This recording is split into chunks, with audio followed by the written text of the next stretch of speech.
I said good afternoon.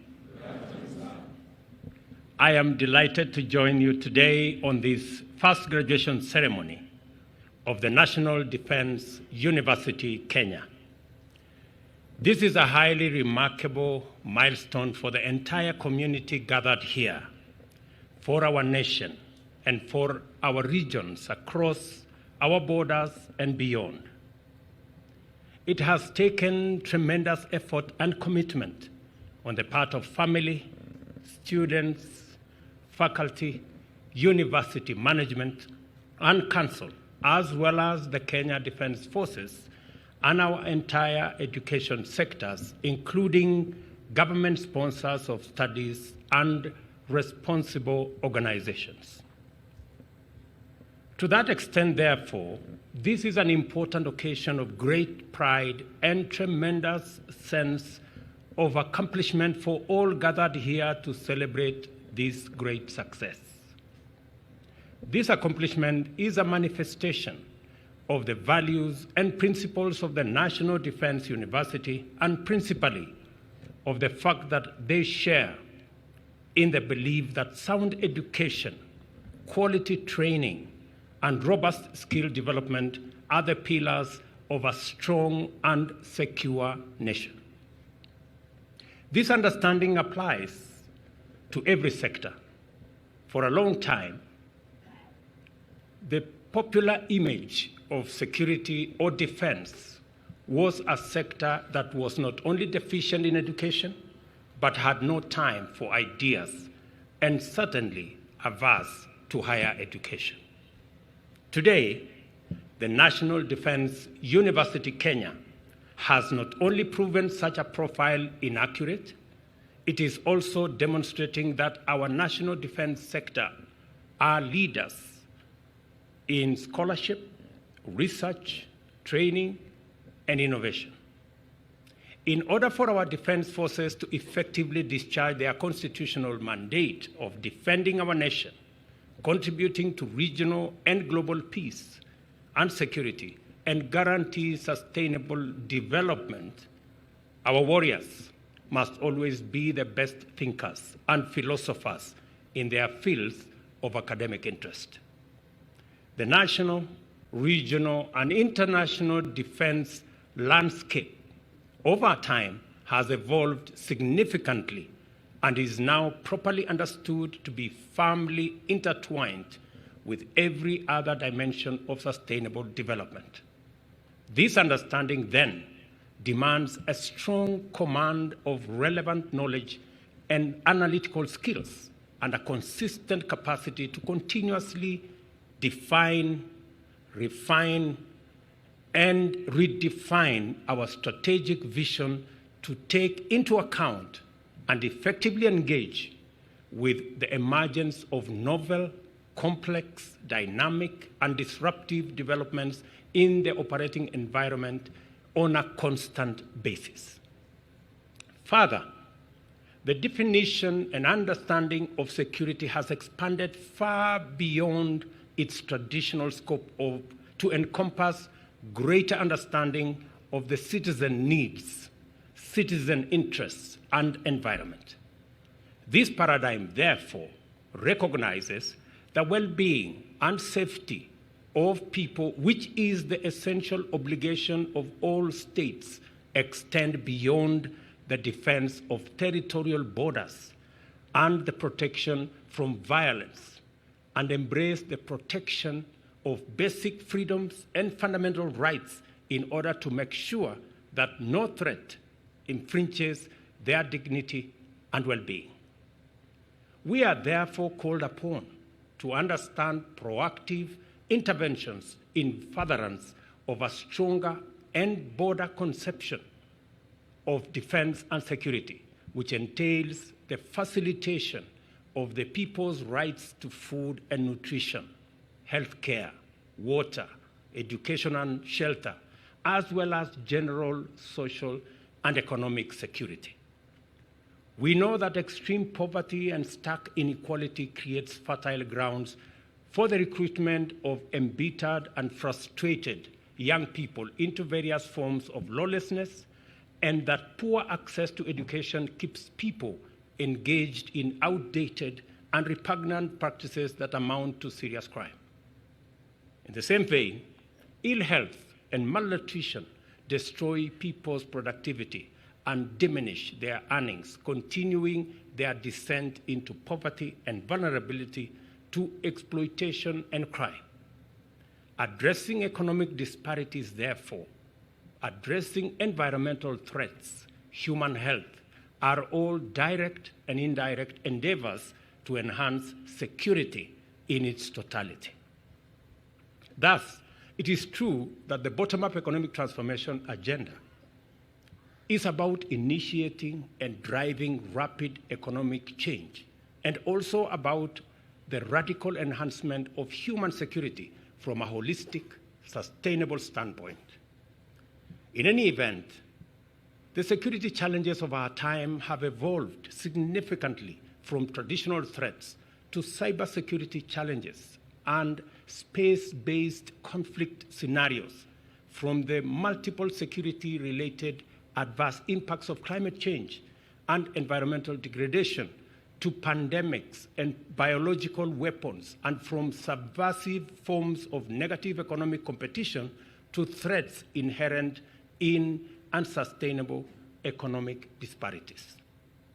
The purpose of institutions like this is to investigate the nature and cause of these threats, how they are affected by various economic, geopolitical, environmental, and even cultural factors, both singly and in combination, and the implications for defense and security strategy. That is a lot of work requiring considerable capacity to pursue theoretical and practical, sound, evidence-based, data-driven, curious, and innovative strategic scholarly inquiry. A defense university of this stature is therefore not a vanity project or a white elephant. It is a very fundamental requirement for the proper grounding of national defense and security policy in order to guarantee stability, security, well-being, and prosperity. The constitutional mandate of our defense forces has therefore been perfected and properly positioned as the bastion of the foundational requirements and necessary conditions for the enhancement of our national economic power. In other words, the connection between national defense and the everyday life of citizens is not just direct, it is also very clear. The bottom-up economic transformation agenda is a radical program to uplift Kenyans in their millions into shared prosperity, rests on 5 pillars. Each one of these pillars is directly connected to a security imperative. Agriculture to food security, healthcare to the weaponization of biological assets, digital superhighway and creative economy to cybersecurity, and the various scenarios related to uncontrolled evolution of artificial intelligence, as well as the more traditional security requirements of housing, micro, small, and medium enterprises, in terms of sabotage and similar threats. The linkage, therefore, between our plan and the security agenda is therefore not imaginary or speculative. Rather, it is real, clear, direct, and robust.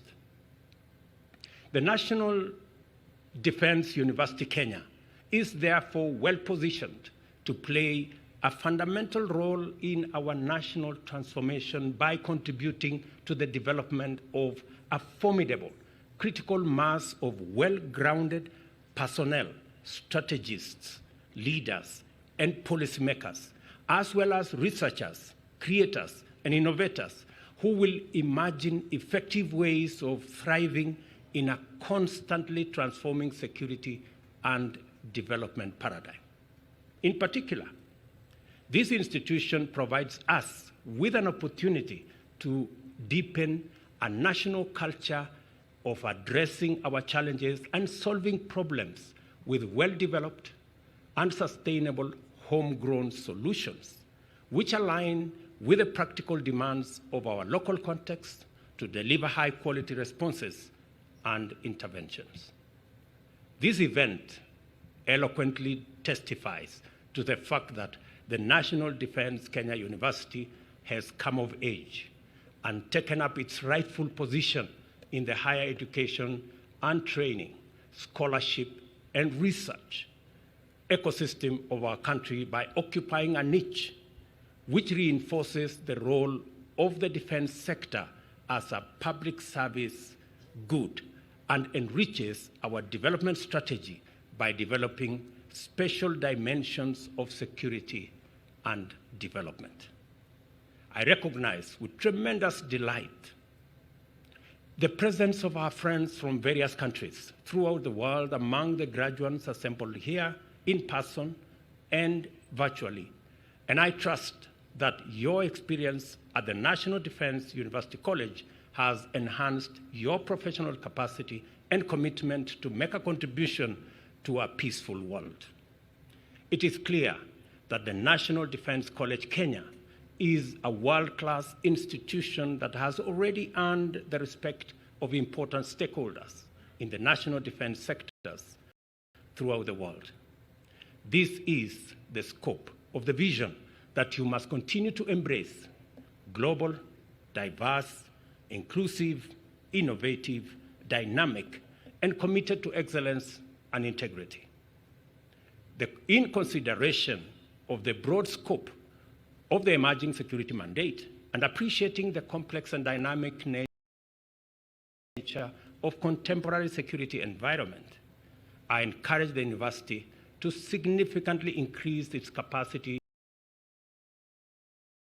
of world-class research and innovation in order to develop effective solutions to current and emerging security challenges, especially those with a transnational dimension.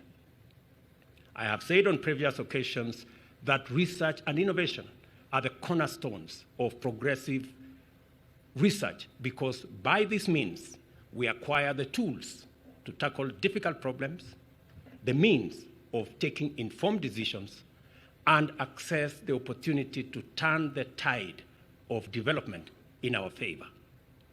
There is no better foundation on which to establish our defense and security policy and strategy than research and innovation, because in so doing, we stay ahead of our competition, threats, and challenges at all times. I am confident that through research undertaken in this university, the ideas developed in its lecture halls and the innovations incubated here, our country's ability to adapt to an increasingly complicated present and future and resilience to novel adversities will enable us to keep development safe and secure for our collective shared prosperity. We are proud of our graduates. I was informed earlier by the Vice Chancellor that the assignment that I gave when I was here to research on what is going on in the North Rift, the security situation in the North Rift, I am told that some students are writing their theses on those subjects, and I'm looking forward to what they will say about our security. I am keenly following. Before I conclude my remarks, I will give you additional assignments. As I said at the beginning, the foremost purpose of this event is to celebrate your achievements as graduates, which you have made through commitment, discipline, and dedication to the cause of knowledge and truth. I applaud your success and hasten to remind you that now even greater responsibility rests on your shoulders to consider your nation's security as a fundamental imperative for our collective transformative progress. I therefore challenge you to embrace your role as leaders and commanders with a strong sense of purpose, vision, curiosity, inspiration, and most importantly, patriotism. Allow knowledge to lead the way, and let innovation and research inform your steps. You will go very far, I promise you. Whether you are in the field, at a command center, in the rooms where policy is made, or in lecture theaters, always feed curiosity through debate, reinforce innovation with challenging questions, and disrupt productively in order to stay at the cutting edge in a rapidly sharpening world. Most importantly, be courageous enough to embrace emerging approaches and new technologies like artificial intelligence, robotics, quantum computing, and innovation in cybersecurity strategies in order to protect national interests and critical infrastructures. Deploy data and analytics to anticipate threats and develop effective and efficient solutions for the challenges of our time. Remain alert to opportunities to collaborate across disciplines and enrich your decisions with input from experts in diverse fields.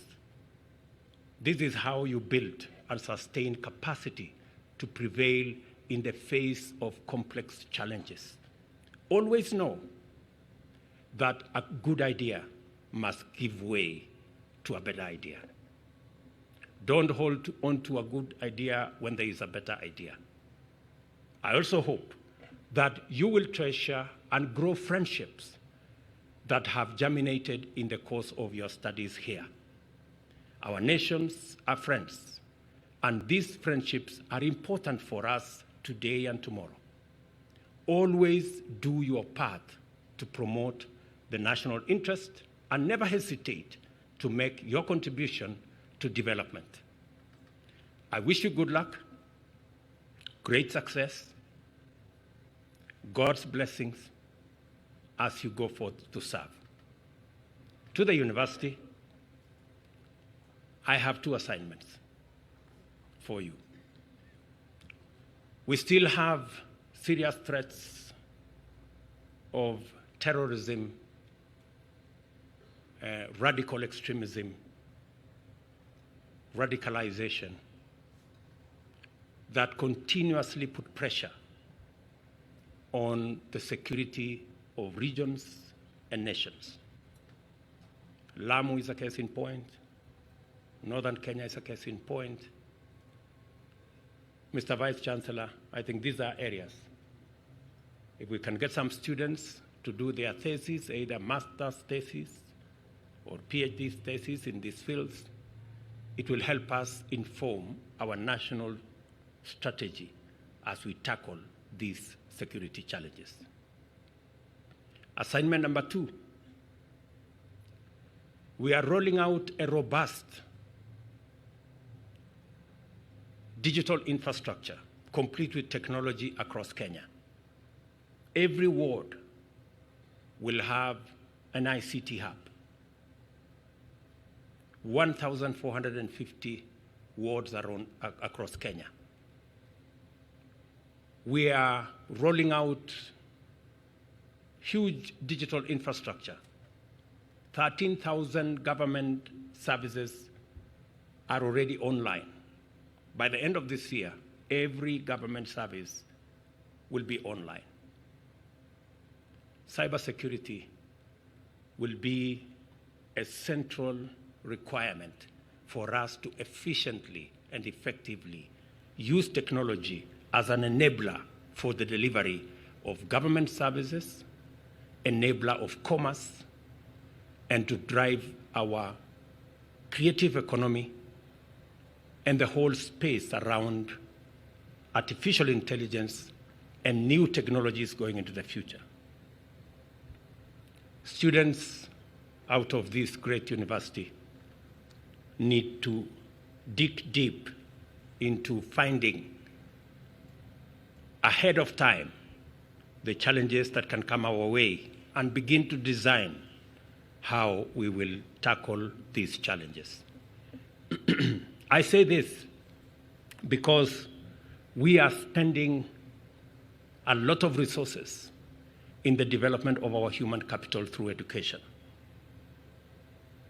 I made a commitment to the people of Kenya that we will leave no child behind. It is the reason why we have provided resources to make sure that children in our vulnerable areas who would otherwise not go to school because there is no food, that this year the government of Kenya is going to provide resources to make sure that 4 million of our kids, when they go to school, they have a meal. Additionally, we have provided resources this year to hire additional teachers because many schools in rural areas where the children of the not so endowed go have inadequate teachers. It is the reason why we enhanced the budget for basic education this year by an extra 24 billion to make sure that we have hired an additional 56,000 teachers to make sure that every child who goes to school has a teacher to teach them. It is also the reason why we are expanding our TVETs. Again, this year, we have provided an additional 8 billion Kenya shillings to hire an additional 1,300 tutors in our TVETs and to enhance the capitation, loans, and other facilities for our TVET students. And it is the reason why, again, this year, we have enhanced the budget for our higher education by an extra 46 billion to facilitate our universities to train the highest cadre of our human capital. Collectively, this year, we have added to the Ministry of Education an extra 78 billion from last year's budget because we know the value of education, because we believe education is the greatest equalizer, and we believe that no child should be left behind. As we celebrate this first class, I share with you in the privilege of presiding over the first graduation ceremony in this great university. I look forward to working with all of you in your fields as you go into your various areas of assignment. It is my prayer that you will step forward knowing that you are doing this not just for yourself, but for your country and for God. Thank you very much. My very best wishes. God bless you.